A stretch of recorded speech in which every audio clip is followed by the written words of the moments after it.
बिस्मिल्लाहिर्रहमानिर्रहीम। अस्सलाम वालेकुम। उम्मीद है कि आप खैरियत से होंगे। ये 2 चैप्टर हम लोगों ने कंप्लीट कर लिए थे, तो अब इन 2 चैप्टर्स का मैंने आपसे प्रॉमिस किया था कि हम लोग इसका क्विज़ जो है वो करेंगे। आप लोगों से भी कहा था कि इसको ज़रा पढ़ के आइएगा, इसको देखिएगा, इसके जवाब भी दिए हुए थे। तो इसमें जो क्विज़ है उसमें ये डिमांड एंड सप्लाई के चैप्टर्स का क्विज़ है, जो कि हमारे पास हमारी बुक में तीसरा और चौथा चैप्टर बनता है। तो इसमें जो पहला क्वेश्चन है वो ये है कि what factors influence the demand for a good. तो ये आप लोगों को पता है कि डिमांड किसी भी गुड की उसको कौन से फैक्टर्स अफेक्ट करते हैं। तो उसमें जनरल डिमांड फंक्शन आपको याद है कि quantity demand is a function of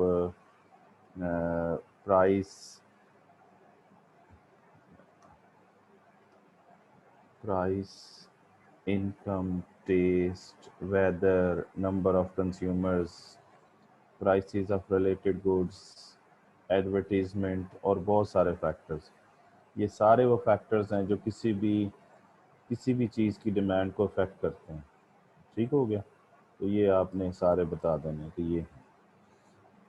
उसके बाद दूसरा क्वेश्चन ये है कि what are substitutes and compliments.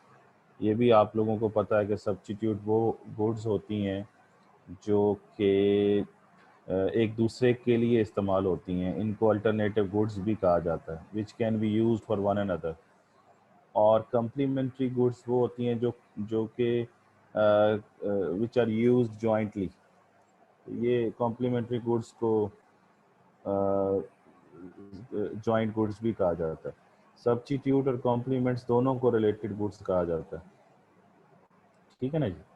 उसके बाद जो है वो है what factors affect the supply quantity. तो फैक्टर्स, तो supply function, supply is a function of price, cost, याद है ना, टैक्सेस, गवर्नमेंट रेगुलेशंस और प्राइसेस ऑफ इनपुट्स, और भी बहुत सारे फैक्टर्स थे। ये मैं डॉट लगा दूँ, ये सारे बता सकते हैं आप लोग। अच्छा, उसके बाद है कि what is meant by equilibrium price. तो ये इक्विलिब्रियम प्राइस याद है ना? इक्विलिब्रियम प्राइस मींस जहाँ पर डिमांड एंड सप्लाई जो है वो क्या हो जाए, वो बराबर हो जाए। जहाँ पर डिमांड एंड सप्लाई बराबर हो जाएगी, वहाँ वो उस जगह पर जो प्राइस आएगी वो ये देखें, ये सप्लाई, ये डिमांड, ये इक्विलिब्रियम प्राइस है, ये इक्विलिब्रियम क्वांटिटी है। ये पहले पढ़ा हुआ है आपने, ये प्राइस और क्वांटिटी। ठीक है ना जी? तो इक्विलिब्रियम प्राइस जहाँ पर डिमांड और सप्लाई बराबर हो जाए, वहाँ पर जो प्राइस आती है वो इक्विलिब्रियम प्राइस। अच्छा जी, ये चौथा सवाल। इसके बाद नेक्स्ट क्वेश्चन है कि what a demand curve is drawn on all except each of the following। ठीक है ना जी? except each of the following। तो बताइए वो क्या क्या, कौन सा ऐसा फैक्टर है जो कि जिनके साथ डिमांड कर्व तो बनता है लेकिन ये नहीं होता। एक फैक्टर इसमें ऐसा है जो कि डिमांड कर्व के लिए ज़रूरी है। अब इसमें demand curve is drawn on all except mean जिसको आप छोड़ देंगे, ऑफ द फॉलोइंग। अब जाहिर सी बात है, डिमांड कर्व के लिए अगर आप डिमांड कर्व बनाना चाहते हैं तो price of the good constant नहीं हो सकती, है ना, ये वाला पॉइंट होगा। क्योंकि जब भी आप डिमांड कर्व बनाएंगे तो ये देखें, ये डिमांड कर्व, ये पॉइंट है, ये पॉइंट है, ये पॉइंट है, तो इस पे देखें प्राइस क्या कर रही है, प्राइस वेरी कर रही है, कांस्टेंट नहीं हो सकती। तो ये प्राइस देखें वेरी वेरी कर रही है, ये कांस्टेंट जो है ये गलत। तो ये वाला पॉइंट है। क्योंकि जब भी डिमांड कर्व बनेगा तो डिमांड कर्व के ए बी सी डी जो भी पॉइंट्स होंगे, हर पॉइंट पर प्राइस जो है वो वेरी करेगी, तो प्राइस कांस्टेंट नहीं हो सकती। हाँ, बाकी जम्पशन होंगे कि इनकम चेंज नहीं होगी, प्राइस ऑफ सब्स्टिट्यूट चेंज नहीं होगा, टेस्ट और प्रेफरेंसेस चेंज नहीं होगी, ये डिमांड कर्व पे फर्ज किया जाता है। क्योंकि अगर ये चेंज होगी तो डिमांड कर्व शिफ्ट हो जाएगा। अच्छा, उसके बाद छठा है, छठे में ये कहा जा रहा है कि यहाँ पर दो गुड्स ली गई हैं, एक स्कॉटिश विस्की ली गई है और दूसरी आयरिश विस्की ली गई है। दोनों ही विस्की हैं और दोनों एक दूसरे का क्या है, सब्स्टिट्यूट है।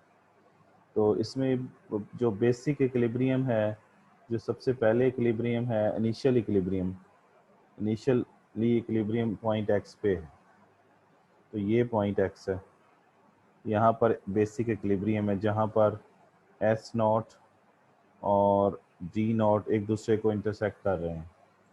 अब ये कहते हैं ये इनिशियल इक्विलिब्रियम है। और ये याद रहे कि ये जो सप्लाई और डिमांड कर्व इस डायग्राम में बने हुए हैं, ये स्कॉटिश विस्की के हैं, स्कॉटिश विस्की, ये लिखा भी हुआ है, the diagram shows related to the demand and supply of Scottish whisky. तो ये आयरिश विस्की की बात नहीं हो रही। अब वो कहते हैं कि क्या हुआ कि गवर्नमेंट जो है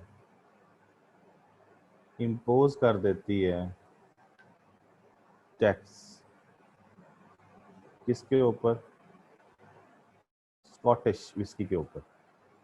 तो जब गवर्नमेंट टैक्स लगाएगी किसके ऊपर, स्कॉटिश विस्की के ऊपर, तो आपको पता है कि टैक्स, अभी बताया था कि टैक्स इसमें आता है, ये लिखा हुआ टैक्स। तो ये टैक्स की वजह से ये कीमत को छोड़ के बाकी सारे फैक्टर्स की वजह से आपको पता है शिफ्टिंग होती है। इसी तरीके से इधर भी कीमत को छोड़ के बाकी तमाम फैक्टर्स की वजह से शिफ्टिंग होती है डिमांड कर्व की, इधर प्राइस को छोड़ के बाकी तमाम फैक्टर्स को की वजह से शिफ्टिंग होती है सप्लाई कर्व की। तो टैक्स अगर लग जाएगा तो सप्लाई पे क्या फ़र्क पड़ेगा, तो टैक्स जो है वो फैक्टर है सप्लाई का, तो सप्लाई क्या हो जाएगी, क्योंकि स्कॉटिश विस्की पे टैक्स लगा है, तो सप्लाई जो है वो स्कॉटिश विस्की की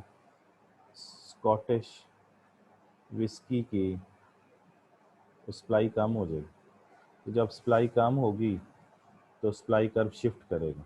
ये हम यहाँ पे फॉर एग्जांपल बना लेते हैं, ये प्राइस, ये सप्लाई कर्व, ये डिमांड कर्व, ये एस नॉट डी नॉट, ठीक है ना, ये बेसिक इक्विलिब्रियम है जिसको उसने एक्स कहा।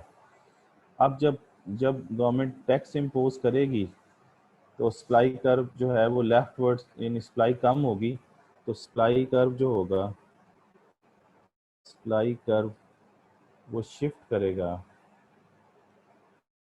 लेफ्ट वर्ड, और वो एस नॉट से एस वन हो जाएगा ये। तो आप सप्लाई कर्व शिफ्ट कर दें, ये एस वन।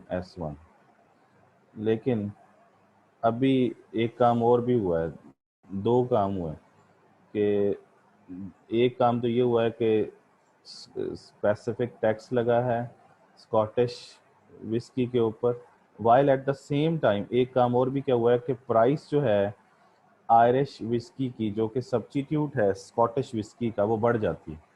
अब ये भी आपको पता है, ये पहली बात आ गई। दूसरी कि प्राइस अगर आयरिश आयरिश विस्की की वो क्या होती है, बढ़ जाती है, राइजेस, बढ़े, तो तो डिमांड पर क्या फर्क पड़ेगा, क्रॉस प्राइस इफेक्ट है।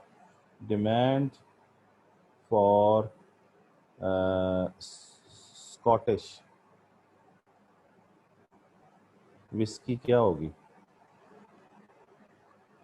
वो भी बढ़ जाएगी, क्योंकि cross price effect for substitute जो होता है वो पॉजिटिव होता है, तो ये बढ़ेगा तो वो भी बढ़ेगा, और ये क्रॉस प्राइस इफेक्ट है। और जब डिमांड बढ़ेगी तो डिमांड कर्व शिफ्ट करेगा ना, तो डिमांड कर्व जो है वो शिफ्ट करेगा राइटवर्ड, और वो डी नॉट से D1 हो जाएगा। ठीक है ना जी, तो ये D1 कर दीजिए।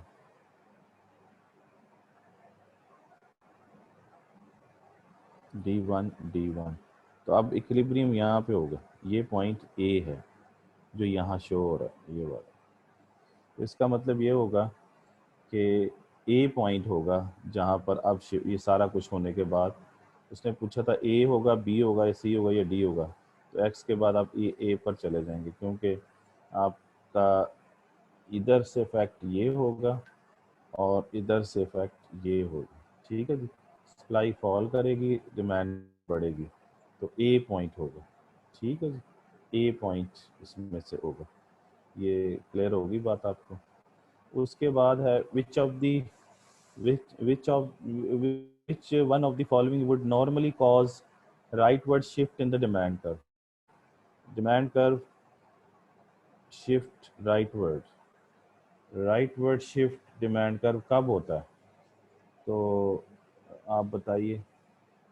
तो उसके लिए जाहिर सी बात है कि डिमांड कम होगी, तो शिफ्टिंग के लिए अदर फैक्टर्स, तो उसकी अपनी कीमत तो हो नहीं सकती, क्योंकि शिफ्टिंग अपनी कीमत की वजह से नहीं होती, तो ये तो हो नहीं सकता, सी पॉइंट तो हो नहीं सकता, बी होगा। ठीक है ना जी, क्यों होगा, क्योंकि रिडक्शन अगर इनकम में आ जाए, इनकम अगर कम हो जाए, क्योंकि टैक्सेशन हुई है इनकम के ऊपर, तो टैक्स जब लगेगा इनकम के ऊपर, टैक्स बढ़ेगा तो इनकम कम हो जाएगी ना आपकी, मतलब डिस्पोजेबल इनकम। आपकी इनकम 10,000 रुपये पर मंथ है और टैक्स बढ़ जाए तो आपकी हो सकता है 8,000 रुपये पर मंथ रह जाए। तो जब इनकम कम पड़ जाएगी तो डिमांड कर्व शिफ्ट हो जाएगा किधर,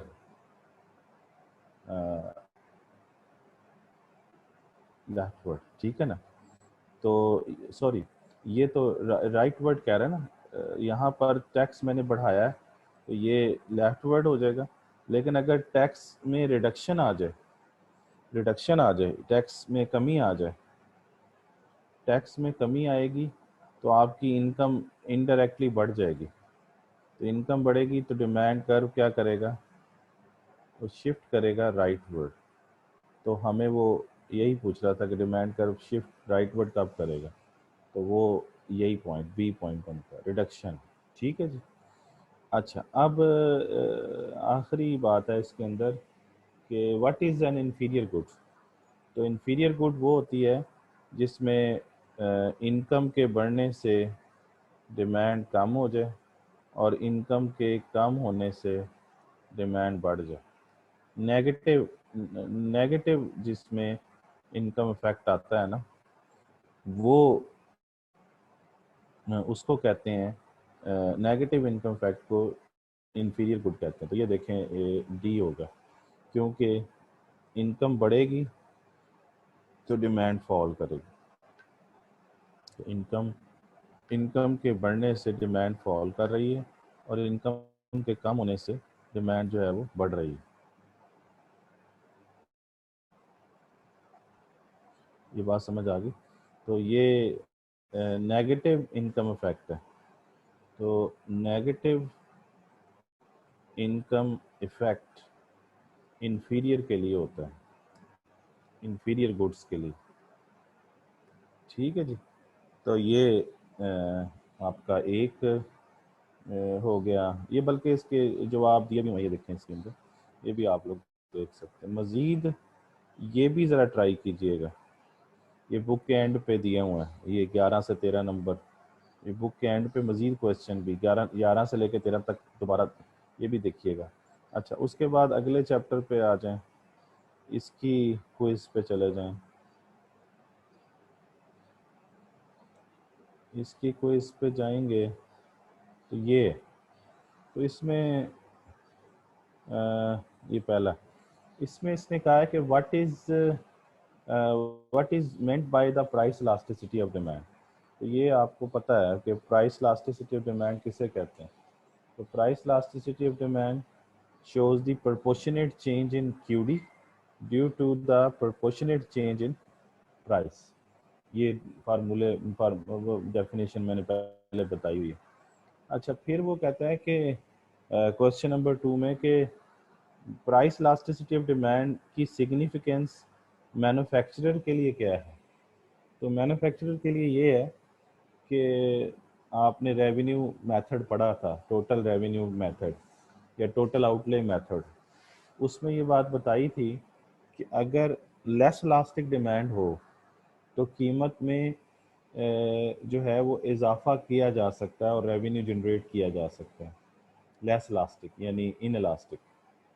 ठीक है ना। तो इसका मतलब ये है कि अगर वो प्रोड्यूसर समझता है कि उसकी प्रोडक्ट की इलास्टिसिटी ऑफ डिमांड जो है वो लेस इलास्टिक है, तो फिर वो कीमत में इजाफा करके ज़्यादा रेवेन्यू जनरेट कर सकता है।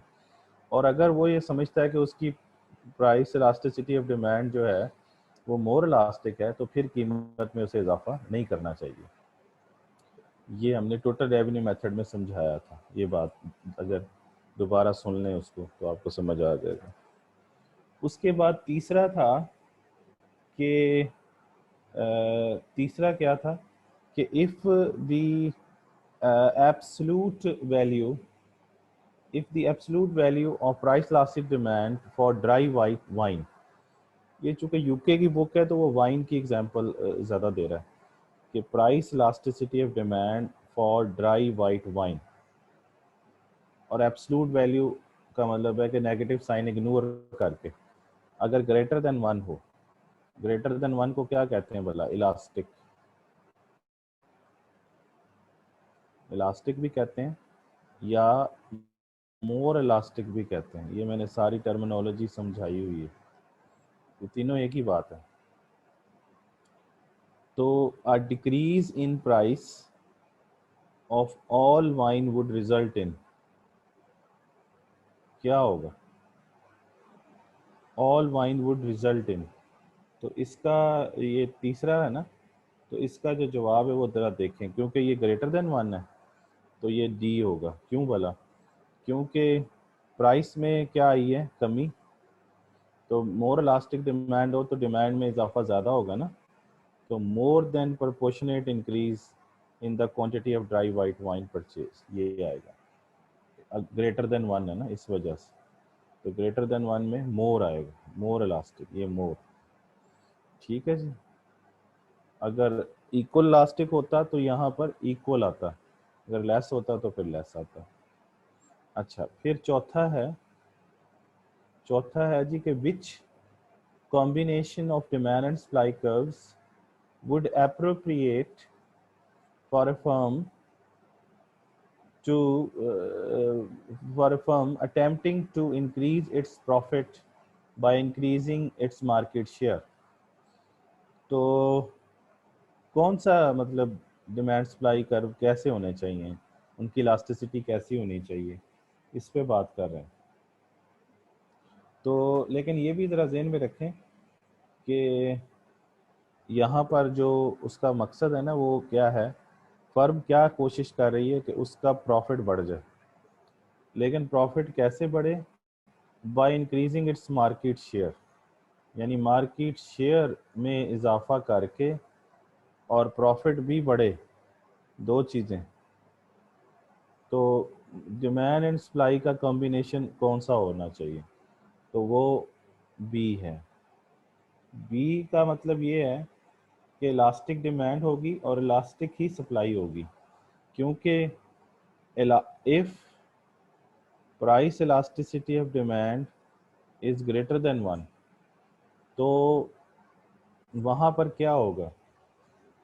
Price elasticity of demand greater than 1 हो तो मार्केट का आपने शेयर बढ़ाना है, तो यानी ज़्यादा सेल करनी है अपनी, तो कीमत में क्या होना चाहिए, यानी लोअर करनी चाहिए ना। अब मार्केट शेयर के लिए आपको प्राइस अगर आप लोअर करते हैं, अपनी चीज़ की कीमत को कम करते हैं, तो आपकी डिमांड जो है उसमें इजाफा होगा ज़्यादा, ठीक है ना जी, मोर इंक्रीज होगा। तो जब मोर इंक्रीज होगा तो इससे आपकी चीज़ ज़्यादा बिकेगी और रेवेन्यू ज़्यादा आपका बढ़ेगा, रेवेन्यू मोर बढ़ेगा, रेवेन्यू ज़्यादा बढ़ेगा। क्यों भला? क्योंकि जो अगर तो लेस इलास्टिक है, देखें आप लोगों को डाटा याद होगा, मैंने आपको एक डाटा समझाया था, उसमें ये कहा था, ये डाटा था, याद करें, प्राइस क्यू, तो यहाँ 8 लिखा था, यहाँ 4, यहाँ 2 या 4, यहाँ पे हमने टोटल रेवेन्यू निकाला था 16, ये इक्वल टू 1 का डाटा था। और अगर याद करें यहाँ पे प्राइस, यहाँ पे क्यू, 8, 4, 2, 3, और यहाँ रेवेन्यू निकाल लें तो 16 और 12, ये लेस इलास्टिक का डाटा है, ये इक्वल इलास्टिक का है। और मोर इलास्टिक का अगर निकाल लें तो प्राइस क्यू 8, 4, 2, 6, तो ये टोटल रेवेन्यू निकालें तो ये 16 और ये 24। अब देखें ये मोर इलास्टिक है, तो मोर इलास्टिक यानी ये वाली बात है, मोर इलास्टिक हो और प्राइस में डिक्रीज कर लें तो देखें रेवेन्यू में ज़्यादा इजाफा होता है 24, तो क्योंकि आपकी डिमांड में इजाफा ज़्यादा होता है, ये देखें 2 से 6 पे चली जाती है। तो इसका मतलब ये है कि अगर आप मार्केट शेयर बढ़ाना चाहते हैं, इसका मतलब आप अपनी सेल ज़्यादा करना चाहते हैं, तो सेल ज़्यादा कहाँ पे होगी? जब आपकी प्रोडक्ट की इलास्टिसिटी ग्रेटर देन 1 होगी, और दूसरा आप उस सूरत में आप कीमत भी कम रखेंगे, कीमत कम रखेंगे तो डिमांड 2 से 6 पर जाएगी और शेयर देखें 24 पे चला गया। और जब आपका ये जो रेवेन्यू 24 पे चला गया, शेयर 2 से बढ़कर 6 पे चला गया, यानी मार्केट डिमांड बढ़ेगी तो आपका शेयर बढ़ेगा, और रेवेन्यू बढ़ गया यहाँ पे, रेवेन्यू बढ़ेगा तो प्रॉफिट भी बढ़ेगा, रेवेन्यू बढ़ेगा तो प्रॉफिट भी बढ़ेगा। तो यहाँ इस सूरत हाल में इलास्टिक डिमांड का होना ज़रूरी है।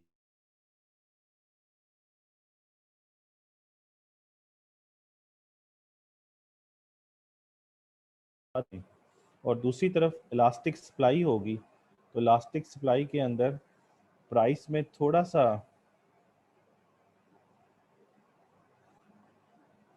जी आवाज़ सही आ रही होगी, तो आ, तो ये इलास्टिक डिमांड तो समझ आ गया ना आपको, यानी इलास्टिक डिमांड और इलास्टिक की सप्लाई होनी चाहिए। उसकी वजह ये है कि ये फॉर एग्जांपल सप्लाई कर्व है, तो अगर प्राइस में आप थोड़ा सा भी इजाफा करें तो देखें सप्लाई में कितना इजाफा होता है, इतना इजाफा होता है।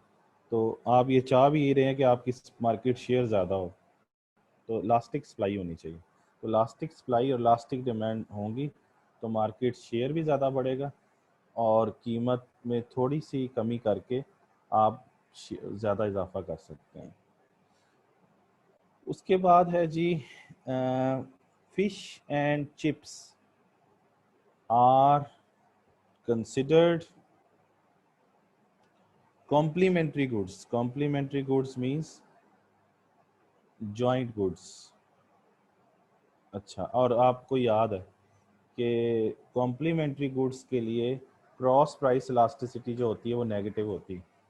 तो अब अगर फिश की कीमत बढ़ेगी, प्राइस ऑफ फिश बढ़ेगी, तो वो कहता है अब ये प्राइस फिश की है, प्राइस फिश की है, लेकिन डिमांड किसकी है? चिप्स की है। तो डिमांड फॉर चिप्स वो क्या होगी? अब चूंकि ये कॉम्प्लीमेंट्री है तो नेगेटिव इफेक्ट होगा, तो ये कम हो जाएगी, ये देखें ये बढ़ेगी तो ये कम हो जाएगी, क्योंकि cross price effect for complementary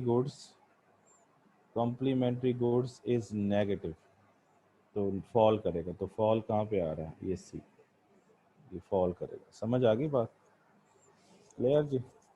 ये था नहीं, अभी और भी है। अच्छा, इसके बाद छठा सवाल है। छठा क्वेश्चन ये है कि using the point method, point means point elasticity, तो पॉइंट इलास्टिसिटी का फार्मूला क्या होता है? Delta Q over delta P into P over Q. ठीक है। अब यहाँ पर वो ये कह रहा है कि पॉइंट मेथड के ज़रिए price elasticity of demand find करें, जबकि करंट प्राइस जो है वो 20 से गिर के 15 पे हो गई, ये प्राइस और ये डिमांड। तो ये वाला डाटा है हमारे पास। तो इस डाटा को ऐसे भी लिखा जा सकता है, यहाँ प्राइस, यहाँ क्यूडी, तो प्राइस 20 फिर कितनी हो गई 15, तो डिमांड 10 और फिर कितनी हो गई 15। ठीक है ना जी? तो प्राइस 20 से 15 और डिमांड 10 से 15। तो अब आप इलास्टिसिटी मेजर करें, चेंज इन क्यू फाइंड करना है। तो चेंज इन क्यू क्या होता है? न्यू माइनस ओल्ड, है ना? तो न्यू क्या है? न्यू है 15 और ओल्ड क्या है 10। तो 15 में से 10 माइनस करें तो क्या आता है 5। तो चेंज इन क्यू की जगह पे आ जाएगा 5, है ना? अब चेंज इन पी फाइंड करना है, तो वो भी डेल्टा जो होता है वो होता है न्यू माइनस ओल्ड। तो न्यू क्या है 15, है ना? और 20 क्या है ओल्ड। तो 15 में से 10 माइनस करें तो -5 इंटू अब यहाँ आपको पता है हमेशा पॉइंट इलास्टिसिटी में ओल्ड वैल्यूज लिखी जाती हैं। तो ओल्ड प्राइस की वैल्यू क्या है 20, तो 20, और ओल्ड क्वांटिटी की वैल्यू क्या है 10, ये 10। इसको सॉल्व करें तो ये कैंसल आउट हो जाएगा। ठीक है ना जी? तो जवाब आता है -2। तो -2 का मतलब है 2, क्योंकि एब्सलूट वैल्यू बतानी है, तो ये डी है। ठीक हो गया जी? अच्छा जी, उसके बाद सातवां है। सातवें में बताना है, ये मैंने आपको कराया था कौन सा मेथड, ग्राफिक मेथड या आपको याद होगा ग्राफिक मेथड या ज्योमेट्रिक मेथड। उसमें बताया था कि यहाँ पर इलास्टिसिटी क्या होती है, इस जगह पर, इस जगह पे होती है इन्फिनिटी, इस जगह पे क्या होती है, इस जगह पे होती है 0, इस जगह पे क्या होती है तीसरे पे, इस पे होती है मिड में, mid of the demand curve पे इलास्टिसिटी 1 होती है। ये अगर एक ही डिमांड कर्व पे बतानी हो तो ये तब है, एक ही डिमांड कर्व पे, ये इस जगह पर इस पूरी रेंज में यहाँ से लेके यहाँ तक इस पूरी रेंज में ग्रेटर देन 1, और इसी तरीके से इस पूरी रेंज में ये चौथे पे आएगी तो ये आएगी लेस देन 1। ठीक हो गया जी? तो ये है सिचुएशन। तो इसका मतलब ये हुआ कि पहला क्या होगा ई, दूसरा क्या होगा सी, तीसरा क्या होगा ए, और चौथा क्या होगा बी, और पांचवा क्या होगा डी। ये जो इसके अंदर लिखे हुए हैं ए बी सी। ठीक है जी? तो ये आ गया जी। आगे कुछ है? हाँ, आठवां भी है। इसमें वो बता रहे हैं कि जी which diagram shows the perfectly inelastic supply. Perfectly inelastic supply curve जो होता है वो वर्टिकल होता है, या जहाँ पे इलास्टिसिटी क्या होती है 0, और वो ए है। ठीक हो गया? ए आएगा इसका जवाब, क्योंकि ये है ये भी सप्लाई कर्व है ना, ये, लेकिन ये डिमांड कर्व है। और ये जो डी है, डी किसको शो कर रहा है? ये डिमांड भी हो सकता है, सप्लाई भी हो सकता है, ये डिमांड भी हो सकता है या सप्लाई भी हो सकता है, ये जो भी होगा, लेकिन ये परफेक्टली इलास्टिक है। Perfectly elastic means infinite elastic. ये यूनिट इलास्टिक है। Unit elastic means equal elastic, supply कर। और ये भी यूनिट इलास्टिक, डिमांड कर्व। ठीक है जी। तो ये यानी यहाँ पे इलास्टिसिटी इक्वल टू 1 है, ये इलास्टिसिटी 0 है, जिसको आप ये इसको सप्लाई कर भी कह सकते हैं, डिमांड कर भी कह सकते हैं। तो ये परफेक्टली इन इलास्टिक सप्लाई, अगर एस लिखेंगे तो सप्लाई कर, और अगर यहाँ डी लिख देंगे इस जगह पे डी, तो ये डिमांड कर, जो भी आप लिखें, लेकिन ये है परफेक्टली इन इलास्टिक यानी ज़ीरो इलास्टिक। ठीक है।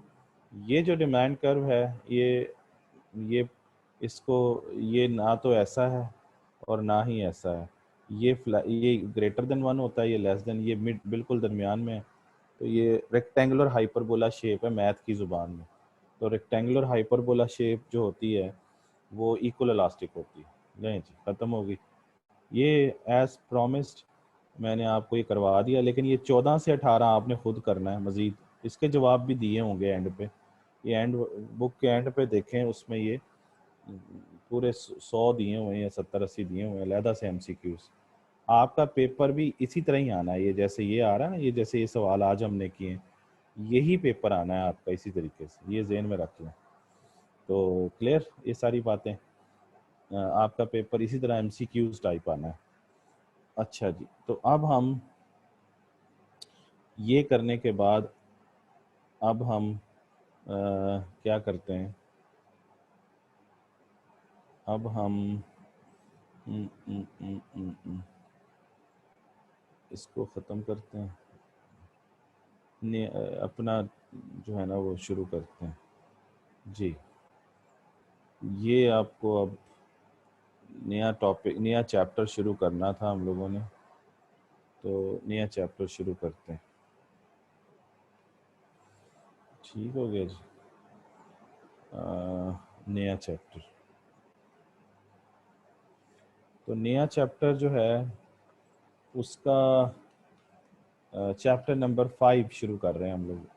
चैप्टर नंबर 5 के अंदर अगर मैं चैप्टर नंबर 5 पहले आपको आई एम सॉरी दिखा दूं पहले, है ना, तो स्टॉप शेयर, चैप्टर 5 दिखा दूं आपको।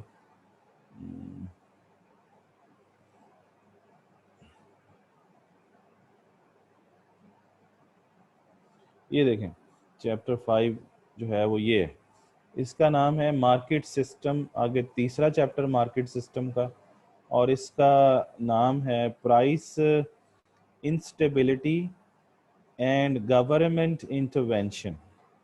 Price instability and government intervention, तो ये चैप्टर है जो हमने शुरू करना है। लेकिन इस चैप्टर को कैसे पढ़ना है ये भी बता दूं। इसमें इसमें 5 सवाल हैं। इसमें हम लोगों ने सबसे पहले ये चौथा और पांचवा पढ़ना है सवाल। चौथा और पांचवा पढ़ के फिर हमने पहला, दूसरा, तीसरा पढ़ना है। समझ आ गई बात? तो सबसे पहले हमने चौथा और पांचवा पढ़ना है। तो ये मैं दिखा दूं आपको, ये देखें, ये ये पहला है, causes of price instability for market in primary goods. ये अभी नहीं पढ़ना, ये सारा इसमें चल रहा है। फिर दूसरा है वेदर एंड एग्रीकल्चर मार्केट, ये भी अभी नहीं पढ़ना, पहले हमने पढ़ना है। ये तीसरा प्राइस स्टेबलाइजेशन पॉलिसीज, ये भी अभी नहीं पढ़ना। आज यानी आज हम पढ़ रहे हैं ये वाला टॉपिक, दिस वन। चौथा maximum and minimum prices for goods market, ये पहले पढ़ेंगे, और ये पढ़ के जनाब पांचवा पढ़ेंगे, चौथा और पांचवा। आज ये चौथा पांचवा पढ़ लें, अगर टाइम बचेगा तो फिर हम पहला दूसरा से शुरू करेंगे। तो ये छोटा सा चैप्टर है, लेकिन ये ज़हन में रहे कि हमने पहले चौथा टॉपिक इसमें से पढ़ना है, ये वाला, दिस वन, ये पढ़ने जा रहे हैं। ठीक हो गया। अब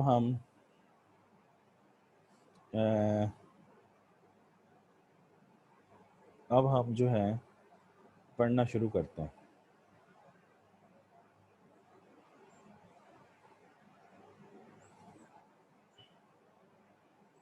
जी, तो मैं स्क्रीन पता नहीं शेयर हो रही कि नहीं, मैं इसको शेयर करूं, just a minute.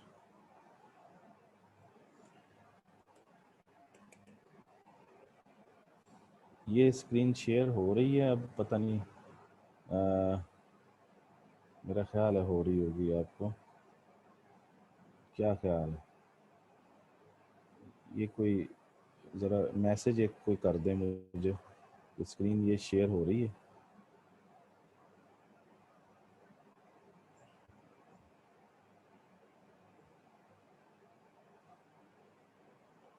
Screen share का ज़रा बता दो। अच्छा, ये हो रही है,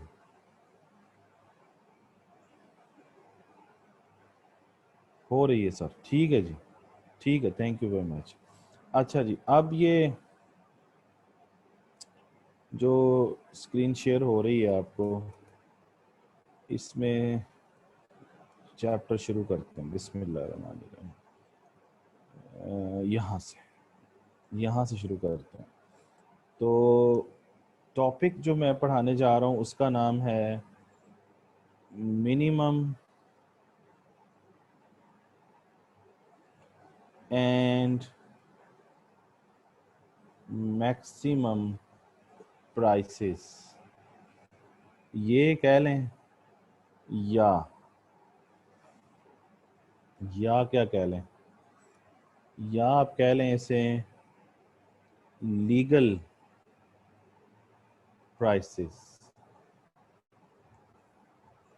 ठीक है जी, या इन्हें कह लें government regulated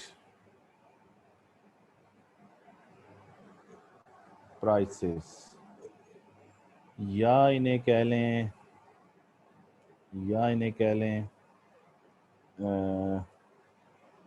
dish equilibrium prices. ये सारे नाम एक ही बात, मिनिमम और maximum prices, legal prices, government regulated prices, disequilibrium prices, ये सारा एक ही बात है। कैसे एक बात है ये अभी समझना है हम लोगों ने, तो इसको समझते हैं। देखें, जो आप लोगों ने ये पढ़ा, ये क्यू है, ये पी है, अभी ये पढ़ के आए हो, ये डिमांड कर्व है और ये सप्लाई कर्व है और यहाँ इक्विलिब्रियम हुआ, यही पढ़ के आए ना। और ये जो कीमत आई है, ये कीमत इक्विलिब्रियम प्राइस है, और ये जो क्वांटिटी आई है ये इक्विलिब्रियम क्वांटिटी है, ये इक्विलिब्रियम है। ये जो कीमत और क्वांटिटी डिटरमिन हुई हैं, ये किसी ने, गवर्नमेंट ने नहीं की हैं, ये बायर्स और सेलर्स ने की हैं। इसलिए जो कीमतें बायर्स और सेलर्स तय करें उनको इक्विलिब्रियम प्राइसेस कहते हैं। लेकिन बाज़ औक़ात ये होता है कि गवर्नमेंट जो होती है, हुकूमत, वो इस मार्केट की कीमत से या तो कीमत ऊपर रख देती है या वो कीमत या वो कीमत नीचे रख देती है। तो ऊपर कीमत रख देती हैं यहाँ पे फॉर एग्जांपल, या नीचे रख देती हैं। ये कीमतें वो हैं जो गवर्नमेंट रखती है। तो इसमें ज़रा देखें ये जो कीमतें दो नीचे ऊपर और नीचे आ रही हैं, इसको हम ऊपर वाली कीमत को कहते हैं प्राइस मिनिमम और नीचे वाली को कहते हैं मैक्सिमम। ठीक है ना जी। तो ये प्राइस जो मिन है, प्राइस मिन जो है ये मिनिमम कहते हैं। This is greater than price E, ये इक्विलिब्रियम प्राइस से बड़ी होती है, नंबर वन। नंबर टू, जो प्राइस मैक्सिमम है वो छोटी होती है इक्विलिब्रियम प्राइस से। ठीक है जी। ये दो बातें आ गई। तो आप ज़रा नोटिस करें कि गवर्नमेंट जो है वो इक्विलिब्रियम प्राइस से या तो ऊपर कीमत रख रही है या नीचे रख रही है, लेकिन इसका लॉस ये हो रहा है कि अगर गवर्नमेंट यहाँ कीमत रखे तो यहाँ डिमांड इतनी है और इसी कीमत पर सप्लाई कितनी है, इतनी है। तो सप्लाई यहाँ से लेके, सप्लाई जो है वो यहाँ से लेके यहाँ तक आ रही है आपके सामने, ठीक है ना, लेकिन डिमांड यहाँ से लेके यहाँ तक आ रही है, ऐसे ही है ना। तो इस जगह पर सप्लाई जो है वो डिमांड से ज़्यादा है, तो डिसइक्विलिब्रियम है, यानी demand is not equal to supply, तो डिसइक्विलिब्रियम है। इसी तरीके से यहाँ पर भी चेक करें तो यहाँ पर इस कीमत पर सप्लाई इतनी है लेकिन डिमांड इतनी है, तो यहाँ पर डिमांड सप्लाई से ज़्यादा है, तो ये भी डिसइक्विलिब्रियम है। इसीलिए इनको हम डिसइक्विलिब्रियम प्राइसेस कहते हैं। समझ आ गई। और लीगल प्राइसेस इसलिए कहते हैं कि ये गवर्नमेंट ने इंट्रोड्यूस करवाई हैं, ये मार्केट की डिमांड और सप्लाई ने नहीं किया है, ये बायर्स और सेलर्स की डिटरमिन्ड प्राइसेस नहीं हैं, बल्कि ये गवर्नमेंट ने प्राइसेस को इंट्रोड्यूस करवाया है। तो मैक्सिमम या मिनिमम, तो इन दोनों यानी इन दोनों कीमतों पे देखें, इन दोनों कीमतों को पे डिसइक्विलिब्रियम है ना, डिसइक्विलिब्रियम प्राइसेस कहते हैं, या इनको हम लीगल प्राइसेस कहते हैं, समझ गए, या गवर्नमेंट रेगुलेटेड प्राइसेस कहते हैं। लीगल प्राइसेस या गवर्नमेंट रेगुलेटेड प्राइसेस कहते हैं, ये दोनों जो हैं, प्राइस मिन और प्राइस मैक्स। अब नॉर्म अक्सर लोगों के एक टेंशन हो जाती है, वो टेंशन आप लोगों को भी हुई होगी, और मुझे पता है कि अभी तक कोई मैसेज भी कर दिए होंगे आपने, कि वो टेंशन मुझे पता है जो होती है। वो टेंशन ये है कि जी मिनिमम तो कम है और वो ऊपर कैसे आ गई, और मैक्सिमम तो ज़्यादा है वो नीचे कैसे आ गई। शायद मैं तुम्हें, आपको लग रहा होगा कि शायद मैं गलत बता रहा हूँ आपको, ये मैक्स ऊपर आना चाहिए था या मिनिमम आना चाहिए था नीचे, क्योंकि आपको लगता है कि ये गलत पढ़ा रहे हैं। नहीं, ऐसा नहीं है, ये सही लिखा हुआ है मैंने। गलती ये है कि आपको मिनिमम और मैक्सिमम का गलत उर्दू तर्जमा आता है, जिसकी वजह से आपको टेंशन हो रही है। समझ आ रही? क्या क्या टेंशन हो रही है कि मिनिमम इससे नीचे आनी चाहिए थी, पी से, मिनिमम जो है वो पी से नीचे आनी चाहिए थी, है ना। नहीं नहीं, ऐसा नहीं है, ये सही लिखा हुआ है मैंने।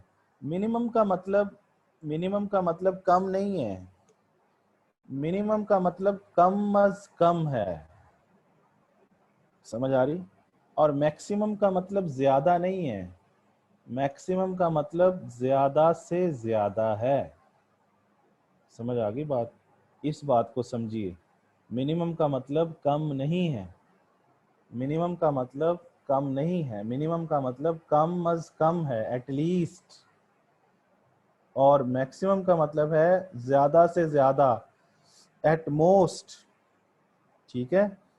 तो अब अब ये है कि गवर्नमेंट ने जब जब अब ये देखें, जरा थोड़ी सी बातें समझें। प्राइस जो मिन है वो किसको किसको फायदा दे रही, पहले ये बताएं, प्राइस मिन मिन जो है वो किसको फायदा देगी, ज्यादा कीमत है या कम कम कीमत है? प्राइस मिन एक्चुअली ज्यादा कीमत है, और प्राइस मिन जो है वो ग्रेटर देन है इक्विलिब्रियम प्राइस से, है ना। तो ज्यादा कीमत किसको फायदा देती है, बायर को या सेलर को?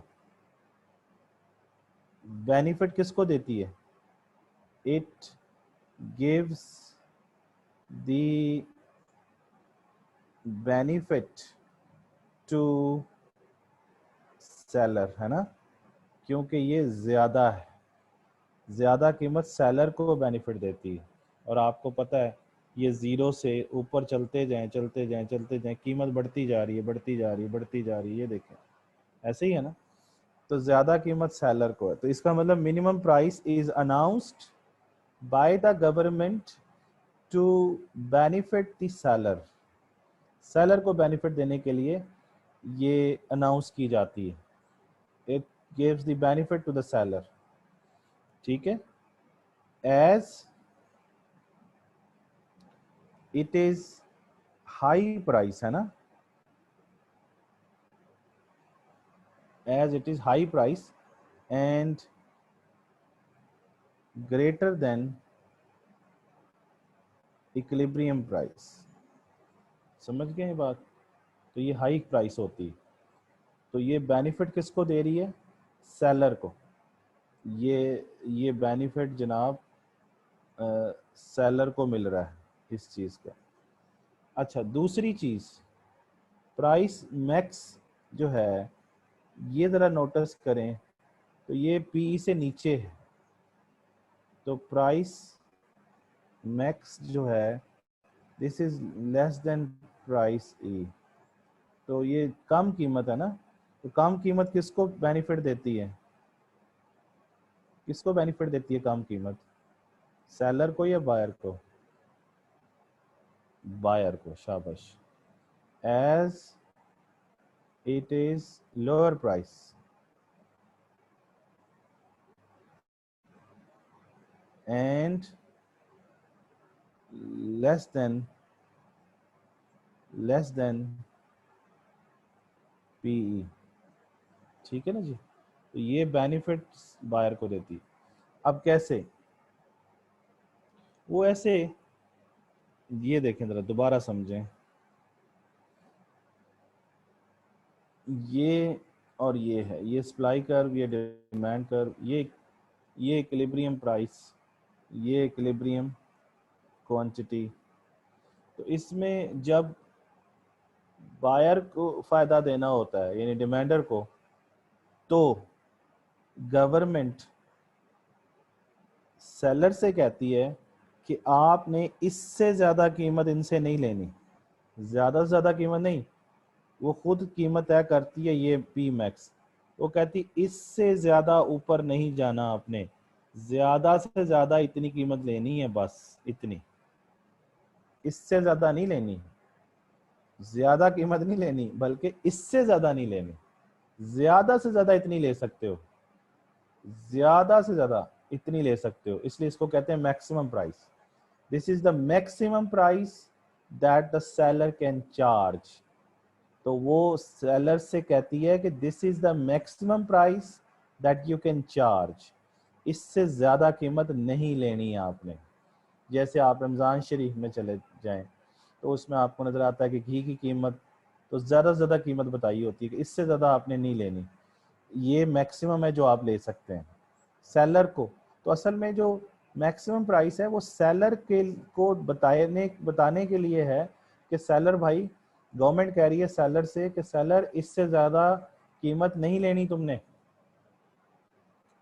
समझ आ गई इस ज़्यादा से ज़्यादा वाली कहानी? अच्छा, अब जब गवर्नमेंट ने बेनिफिट देना होता है सेलर को, ये तो बायर को बेनिफिट देने के लिए सेलर को कहा गया कि इससे ज़्यादा कीमत नहीं लेनी। पी मैक्स के अंदर ज़्यादा से ज़्यादा कीमत अनाउंस की गई और सेलर्स को कहा गया कि इससे ज़्यादा कीमत तुमने नहीं लेनी वरना तुम्हारी खैर नहीं है।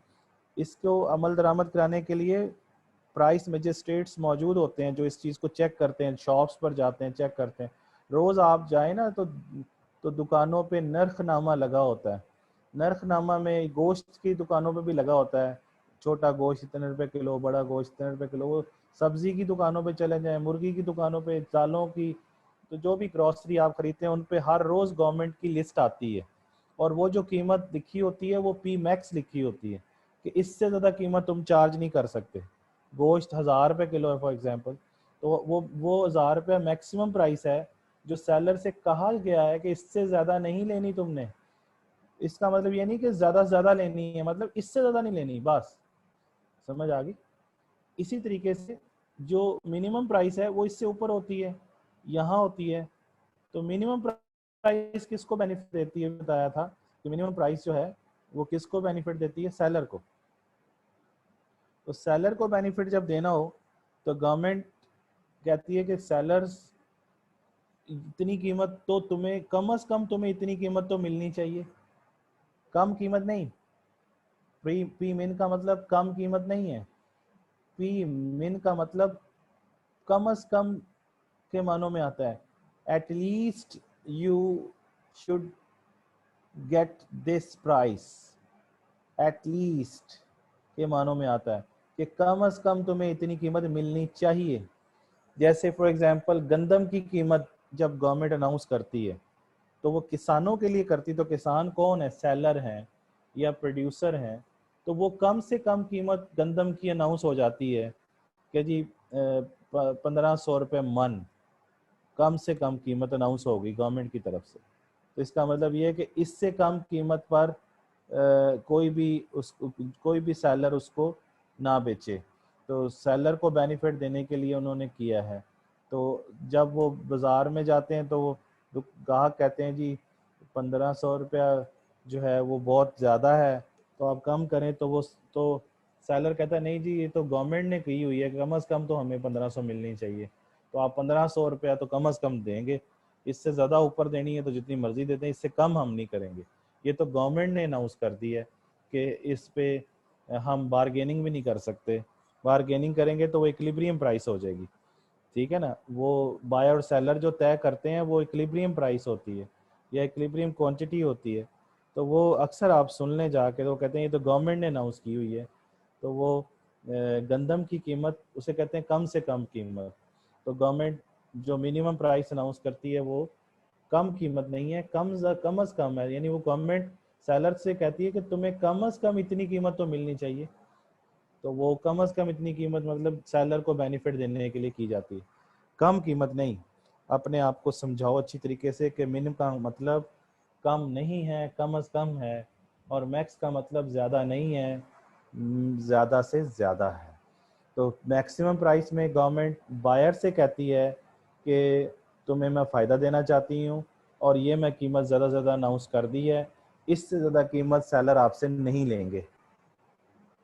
मिनिमम प्राइस में गवर्नमेंट ये कहती है कि सेलर को कि तुम्हें कम से कम इतनी कीमत मिलनी चाहिए, तो वो कम से कम कीमत जो है उसको अनाउंस कर देती है सेलर को बेनिफिट देने के लिए। जैसे मैंने किसान की एग्जांपल दी आपको, तो किसानों को बेनिफिट देने के लिए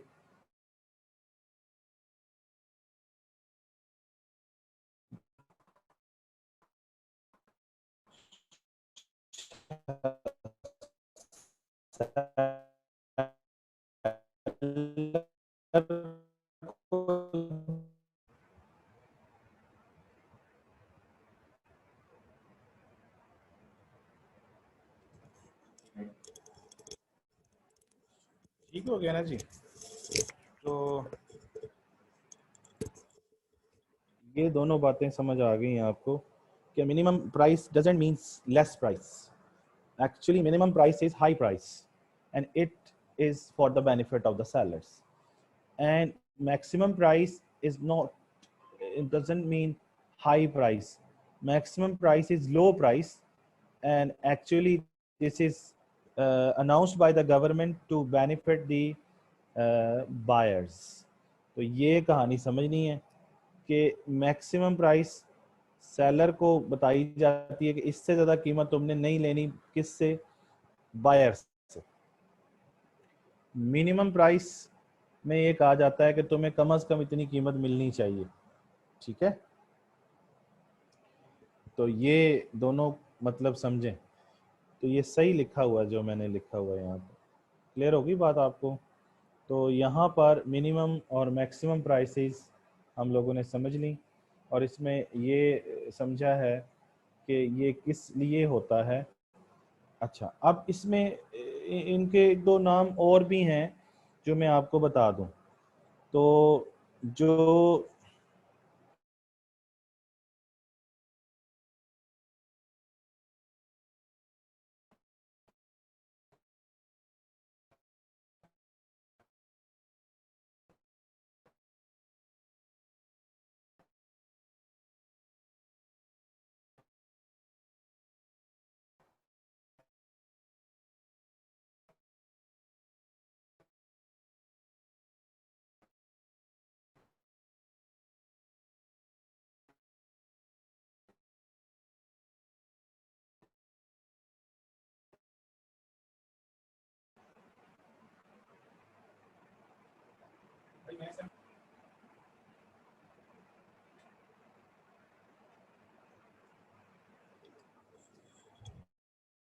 हाँ जी, सॉरी फॉर दी डिस्टर्बेंस।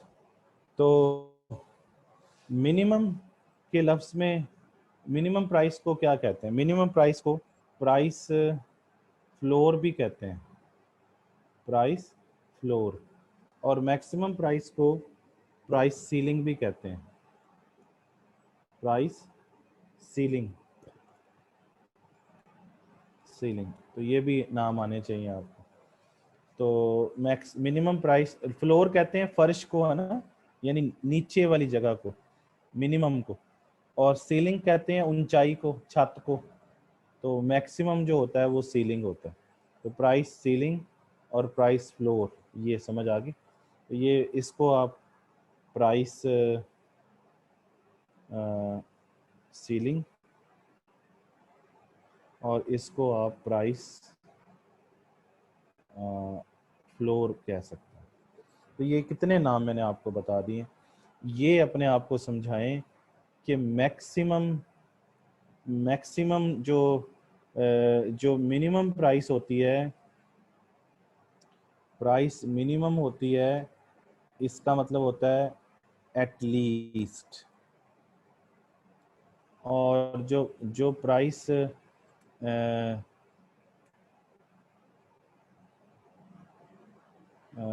जो प्राइस मैक्स होती है, इसका मतलब होता है एट मोस्ट। मैक्सिमम का मतलब होता है एट मोस्ट, मिनिमम का मतलब होता है एट लीस्ट। मिनिमम का मतलब कम नहीं है, कम अज कम है। मिनिमम का मतलब कम अज कम है। और इसका मतलब ज़्यादा से ज़्यादा है। समझ आ गई बात? तो जब सेलर को बेनिफिट देना होता है तो उनको उनके लिए लफ्ज़ यूज़ होता है कि तुम्हें गवर्नमेंट कहती है, अब मैं समझे गवर्नमेंट हूँ और मैं सेलर को बेनिफिट देना चाहता हूँ, तो मैं कहता हूँ ए किसानों, ए प्रोड्यूसर्स, मैं तुम्हें कम अज़ कम इतनी कीमत तो मिलनी चाहिए ताकि तुम्हारी कॉस्ट कवर हो जाए। कम अज़ कम तुम्हें इतनी मिलनी चाहिए। तो इसका मतलब ये नहीं कि कम मिलनी चाहिए। इसी तरीके से जब मैं बायर को बेनिफिट देना चाहता हूँ तो अब भी मैं मुखातिब बेचने वालों से ही हूँगा और उनसे कहूँगा कि तुमने ज़्यादा से ज़्यादा इतनी कीमत लेनी है बायर से, इससे ज़्यादा नहीं लेनी। समझ आ गई बात? ज़्यादा से ज़्यादा इतनी लेनी है। तो ज़्यादा से ज़्यादा मीन्स ये, जैसे हमने यहाँ पे पी मैक्स लिखा हुआ है, तो ज़्यादा से ज़्यादा असल में कम कीमत होती है। ज़्यादा से ज़्यादा एक्चुअली जो होती है वो लोअर प्राइस होती है, क्योंकि वो किसको बेनिफिट दे रही होती है? बायर को। और जो मिनिमम प्राइस होती है ना, वो एक्चुअली हाई प्राइस होती है, जो कि बेनिफिट किसको दे रही होती है? सेलर को दे रही होती है। ये मैंने मुख्तलिफ तरीक़ों से आपको समझाने की कोशिश किया है कि प्राइस फ्लोर क्या है, प्राइस सीलिंग क्या है, डिसइक्विलिब्रियम प्राइसेस क्यों कहते हैं, क्योंकि इन पर सप्लाई और डिमांड बराबर नहीं होती। फिर लीगल किस लिए कहते हैं? क्योंकि गवर्नमेंट की तरफ से होती है, ठीक है, और गवर्नमेंट इनको रेगुलेट कर रही होती है। रेगुलेट समझते हैं?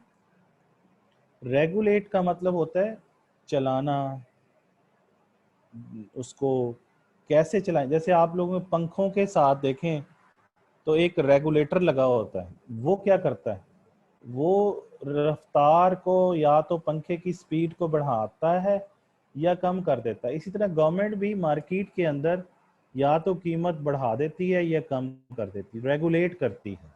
इसलिए इनको गवर्नमेंट रेगुलेटेड प्राइसेस भी कहते हैं। तो ये टॉपिक समझ आ गया। अब ये टॉपिक एक्चुअली मैंने आपको जो समझाया ये जर्नल समझाया है। अब इसको आप किसी भी मार्केट पे अप्लाई कर सकते हैं। मतलब फॉर एग्जांपल आप इसको फॉर एग्जांपल गुड्स मार्केट पे अप्लाई कर दें। तो ये फ़र्ज़ कर लें फिर कि ये क्वांटिटी किसकी है, गुड्स की है, यानी ये सप्लाई भी गुड्स की है और ये डिमांड कर्व भी गुड्स का है।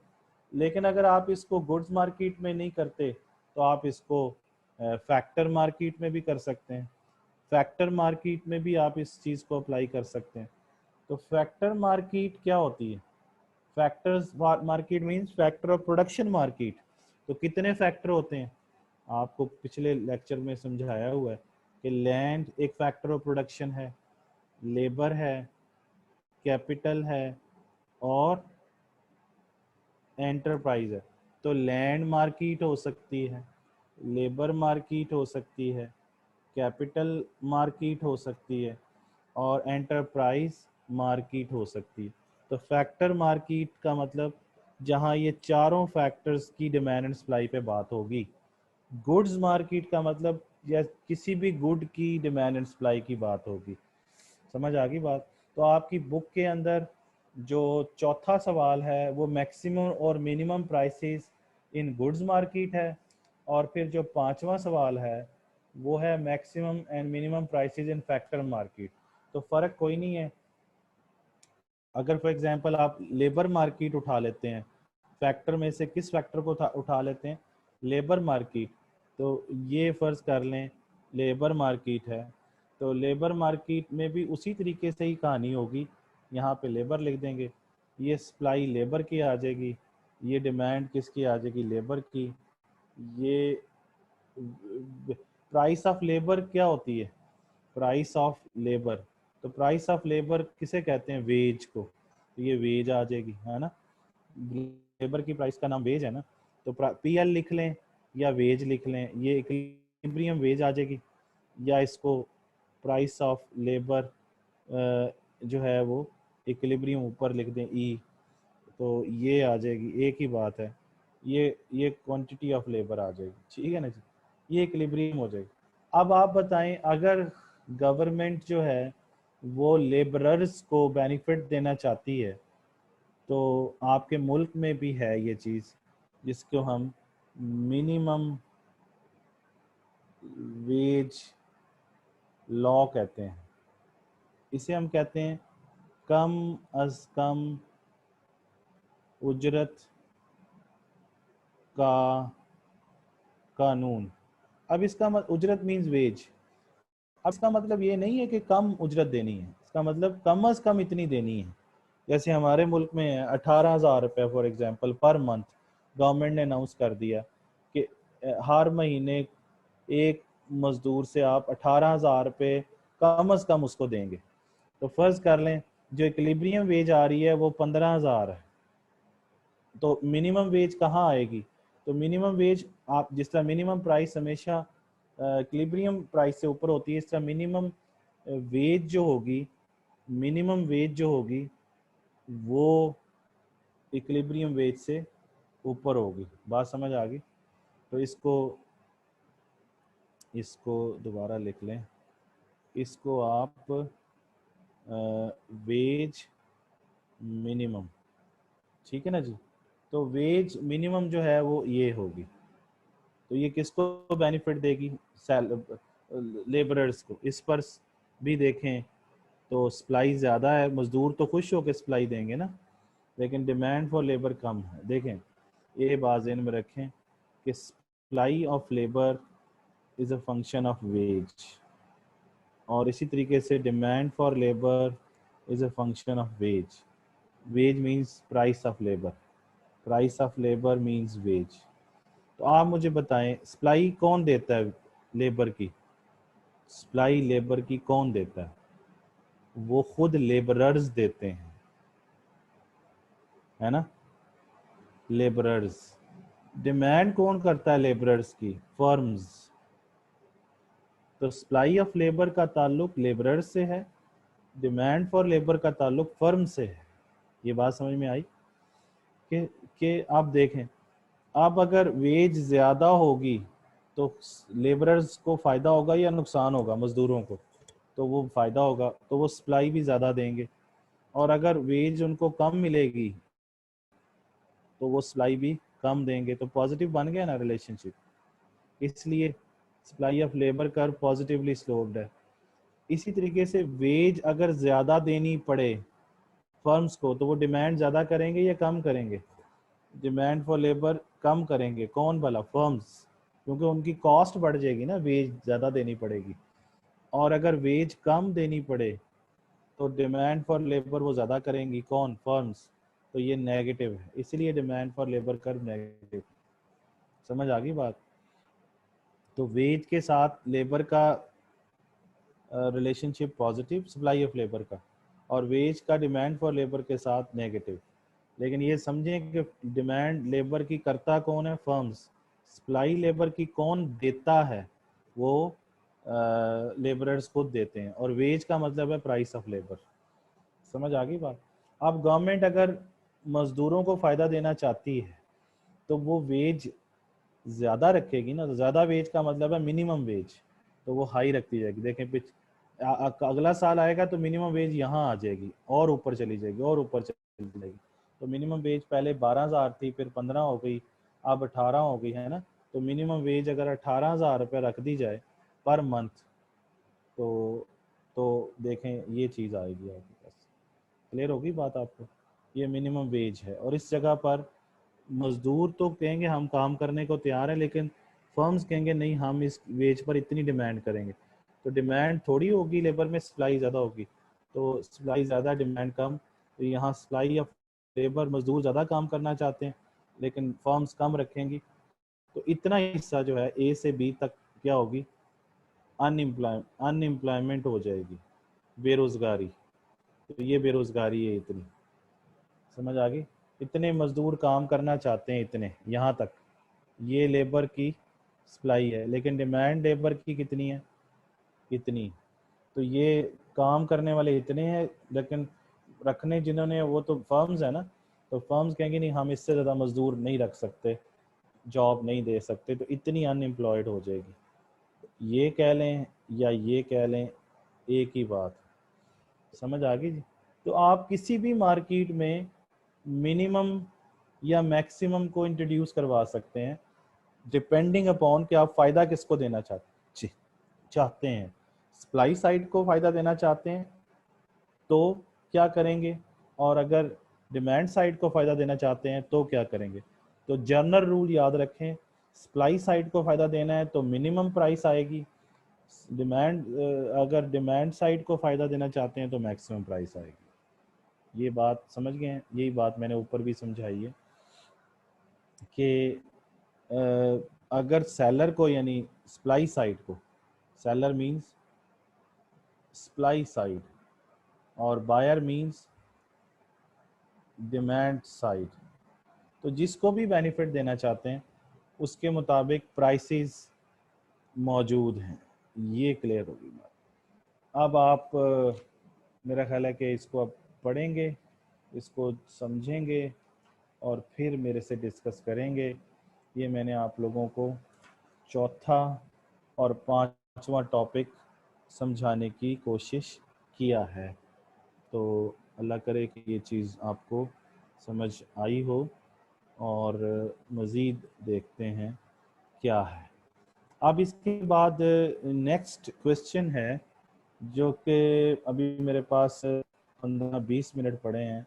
तो नेक्स्ट क्वेश्चन मैं अगर शुरू कर लूँ, अ लिटल बिट शुरू कर लूँ या क्या करूँ? नेक्स्ट क्वेश्चन कल करूँ, क्या करूँ? तो मेरा ख्याल है कि हम ऐसे 5 मिनट का एक छोटा सा टॉपिक शुरू करते हैं जो कि हमें समझ आ जाए ये क्या है। लेकिन इससे पहले मैं किताब से दिखा दूं आपको यही टॉपिक अब दोबारा। ये देखें, ये आपको maximum and minimum prices policies in goods market, ये गुड्स मार्केट की कहानी है। इसमें उसने मैक्सिमम प्राइस मिनिमम प्राइस समझाया है। उसके बाद जनाब उल्लू यहाँ पे देखें, आपको ये समझाया उन्होंने इस डायग्राम में। तो ये देखें, ये वाली इक्विलिब्रियम प्राइस है, यहाँ पे ये इक्विलिब्रियम प्राइस है, और ये उसने मैक्सिमम प्राइस नीचे लिखी हुई। और यहाँ पर देखें तो ये एक प्रॉब्लम, ये सारी बातें मैं समझा चुका हूँ आपको। मैक्सिमम प्राइस हमेशा इक्विलिब्रियम प्राइस से नीचे ही होती है, ये सारा डिटेल आ गई इसकी। उसके बाद ये एक उसने पूछा आपसे, अच्छा उसके बाद मिनिमम प्राइस आ गए। तो मिनिमम प्राइस ये रही, ये इक्विलिब्रियम प्राइस है, ये वाली ये इक्विलिब्रियम प्राइस है ना, और ये उससे ऊपर आ गई मिनिमम प्राइस। इसको भी पढ़िएगा, ये मैंने समझा दिया आपको। ये गुड्स मार्केट था, और ये देखें आगे आ गया फैक्टर मार्केट।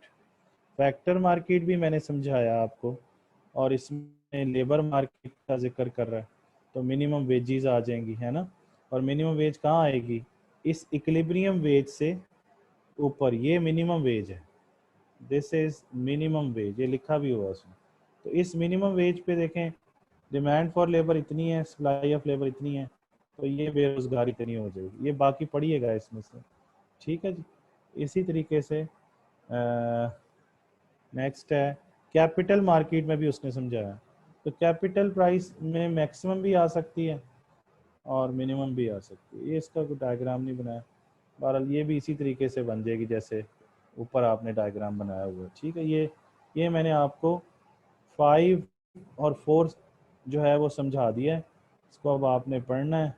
ये 4 हमने पढ़ लिया है, और फिर हमने जनाब ये 5 भी पढ़ लिया। ये 5 रहा, जस्ट अ मिनट, ये रहा 5, ठीक है। ये 2 टॉपिक यहाँ से पढ़ने ठीक है। अच्छा, अब हम पहला टॉपिक शुरू कर लेते हैं, लेकिन थोड़ा सा ऐसे, कुछ ज़्यादा नहीं। पहला टॉपिक सारा शुरू हो भी नहीं सकता, सिर्फ मैं ये आपको बताना चाह रहा हूँ कि यहाँ तक पढ़ते हैं, ये यहाँ तक, सिर्फ यहाँ तक, ये वाली चीज़, इतनी चीज़ कि प्राइमरी मार्केट क्या होती है और प्राइमरी मार्केट के अंदर क्या होता है। तो प्राइमरी मार्केट जो है उसको हम एग्रीकल्चर मार्केट भी कहते हैं। प्राइमरी मार्केट को हम एग्रीकल्चर मार्केट भी कहते हैं। तो मैं ज़रा इसको आपको समझा दूं पहले ये क्या होता है। तो जैसे जी,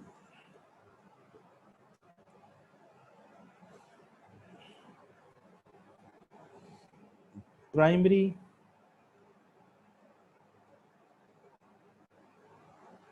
मार्केट, प्राइमरी मार्केट को एग्रीकल्चर मार्केट भी कहते हैं, ठीक है। और प्राइमरी मार्केट में जो होता है वो ये कि इसमें जो डिमांड होती है वो इन इलास्टिक होती है। इन इलास्टिक आपको पता है, लेस इलास्टिक को कहते हैं। और प्राइमरी मार्केट के अंदर सप्लाई जो होती है वो भी क्या होती है, इन इलास्टिक होती है, यानी लेस इलास्टिक होती है। ठीक हो गया जी। तो ये 2 बातें आ गई। प्राइमरी मार्केट के अंदर डिमांड, प्राइमरी मार्केट का ताल्लुक किससे है, प्राइमरी मार्केट का ताल्लुक प्राइमरी गुड्स से है। प्राइमरी गुड्स किसे कहते हैं, प्राइमरी गुड्स कहते हैं goods with goods without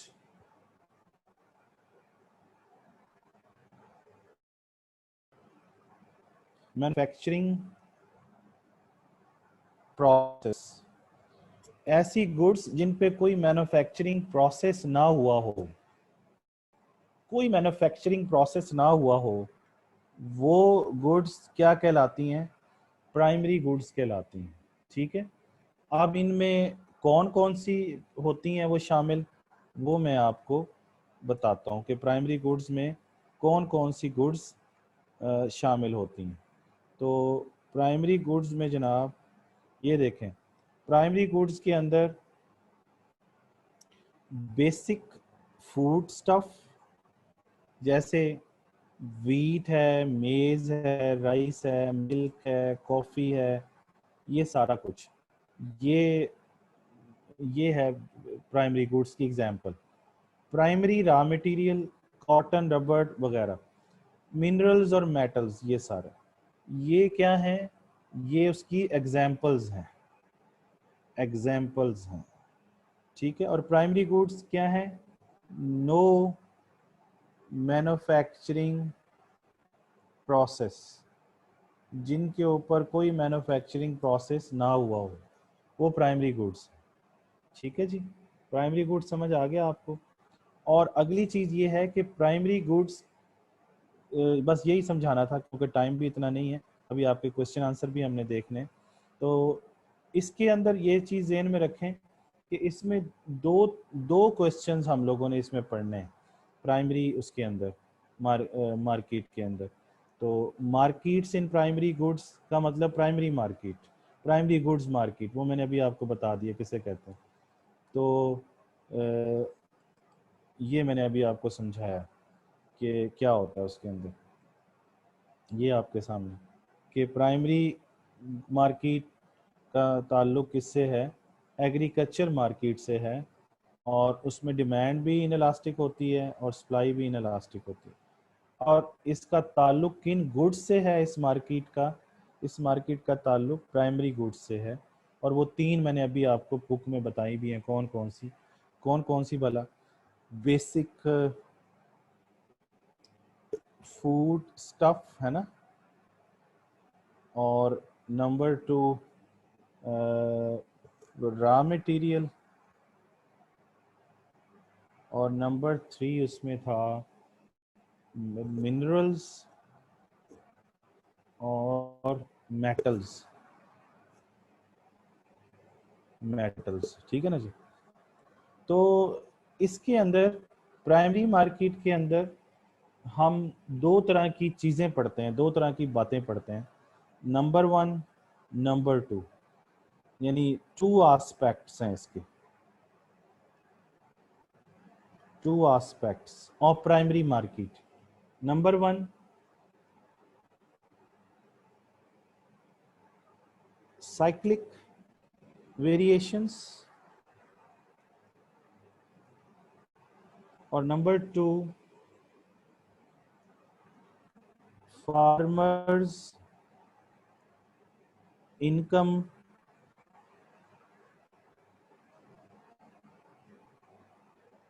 paradox. Cyclic variations, cyclic का मतलब होता है रिकरंट, रिकरंट का मतलब होता है जो बार बार पैदा हो। ठीक है, और ये अभी हमने शुरू करना है, कल के लेक्चर में शुरू करेंगे। तो ये जो साइक्लिक वेरिएशंस हैं, इसके अंदर जो हमने क्वेश्चंस पढ़ने हैं वो दो पढ़ने हैं। एक को हम कहते हैं हॉग साइकिल, हॉग साइकिल, और दूसरे को हम कहते हैं वेब मॉडल। ये दोनों का ताल्लुक किससे आता है? इन दोनों का ताल्लुक किससे है?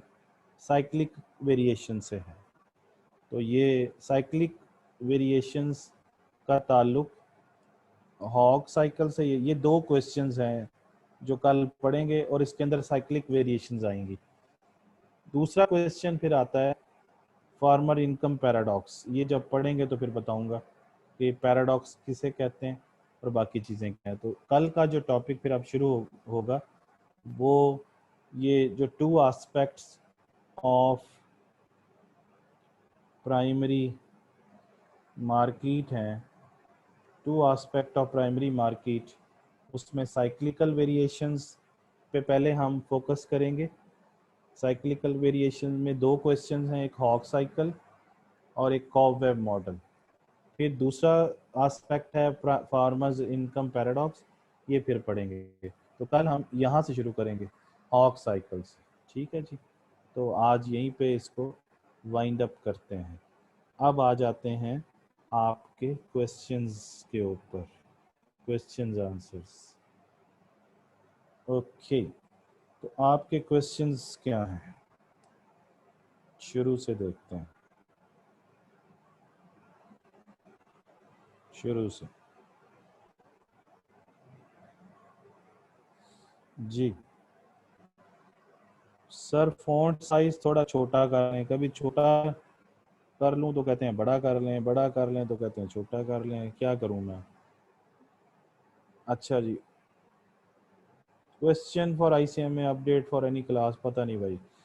सर प्रिपरेशन कैसे करें भाई, एक जग लें, उसमें ये एक एक सफ़ा रोज़ डालें गिलास पानी में, उसको फिर पिएं तो तैयारी हो जाएगी आपकी अच्छी। जग लेके ना उसमें ये किताब के सारे सफ़े डाल दें, रोज़ एक गिलास पिएं, तैयारी भाई ऐसी होगी जैसे समझा रहा हूँ आपको। इनको पढ़ें, इनको समझें, कॉन्सेप्ट क्लियर करें, एमसीक्यूज को तैयार करें, और कैसे करना तैयारी। आप लोग अभी तक जो तैयारियां करते आए हैं, जितने भी एग्ज़ाम दिए हैं उसमें कैसे तैयारी करते रहे हैं, उसी तरह ही तैयारी इसकी करनी है, लेकिन इसमें कॉन्सेप्ट क्लियर करके एमसीक्यूज को फोकस करना है आपने।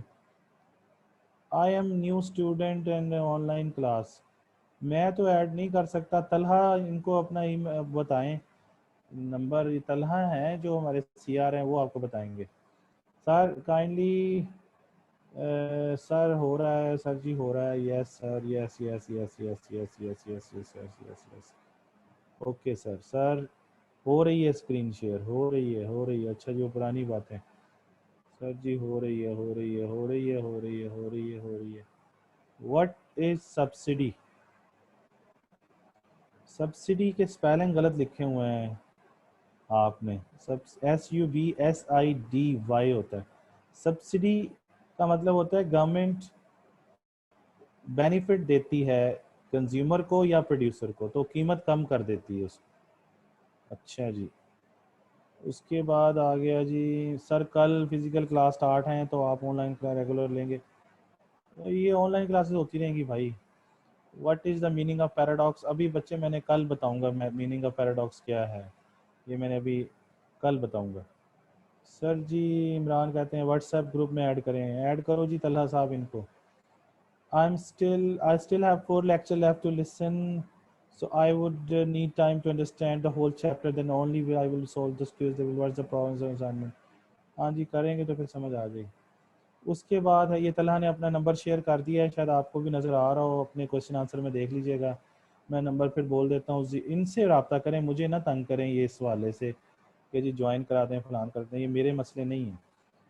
0333587539, ये तलहा भाई आपको सारे मसले आपके हल करेंगे, ग्रुप में ऐड करने वाले। सर मैं व्हाट्सएप ग्रुप में नहीं हूँ तो भाई ये मैंने अभी नंबर बोला है आपको। सर जी दूसरे चैप्टर की कोई चैप्टर में हुआ है, आज समझ नहीं आया तो भाई दोबारा सुनो उसको, अल्लाह करेगा तुम्हें समझ आएगा।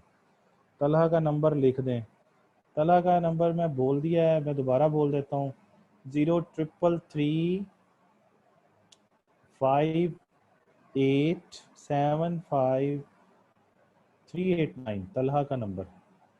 ठीक है जी, ये जनाब आपने तलहा नंबर, तलहा का नंबर मैंने बोल दिया, ठीक है वकार। तो और कोई इससे रेलिवेंट तो कोई सवाल नहीं कर रहे आप, ये शेयर कर दें, मेरा ऐड कर दें, ये कर दें, वो कर दें। तो ये टॉपिक समझ आ गए हैं सारे, अल्लाह करे तुम लोगों को अल्लाह समझा दे ये सारी चीज़ें, मेरी बातें आपकी जो मैं आपको समझाने की कोशिश कर रहा हूँ। अल्लाह करे कि आपके जहन में वो आ जाएं सारी बातें। तो मुझे तो इसमें कोई क्वेश्चन नज़र नहीं आ रहा जो कोई भी काम का क्वेश्चन हो। तला का नंबर लिख दें, वो मैंने अभी नंबर बोल दिया है भाई, वो तला का ही नंबर है। तो और तो कोई नहीं है इसके अंदर, मेरा ख्याल है ना?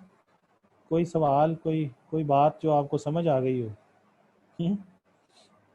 कोई बात जो आपको समझ आ गई हो वो बता दें, कि सारी समझ आ गई हैं? चलो अच्छी बात है अगर सारी समझ आ गई हैं तो इंशाअल्लाह ताला फिर कल इसको हम मज़ीद डिस्कस कर लेंगे। बाकी कोई क्वेश्चन आपका आ नहीं रहा अभी, ठीक है जी? तो बेस्ट ऑफ लक। अच्छा एक क्वेश्चन और है, एक सेकंड।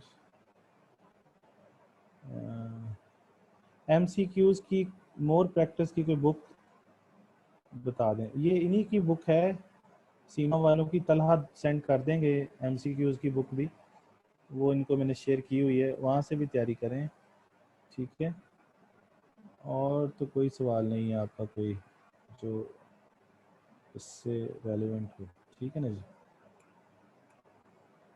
तो और कोई क्वेश्चन नहीं है, ठीक है जी? तो अगर आपके दिमाग में है तो भी 2-3 मिनट हैं, पूछ लें, अदरवाइज़ इसको फिर वाइंड अप करें।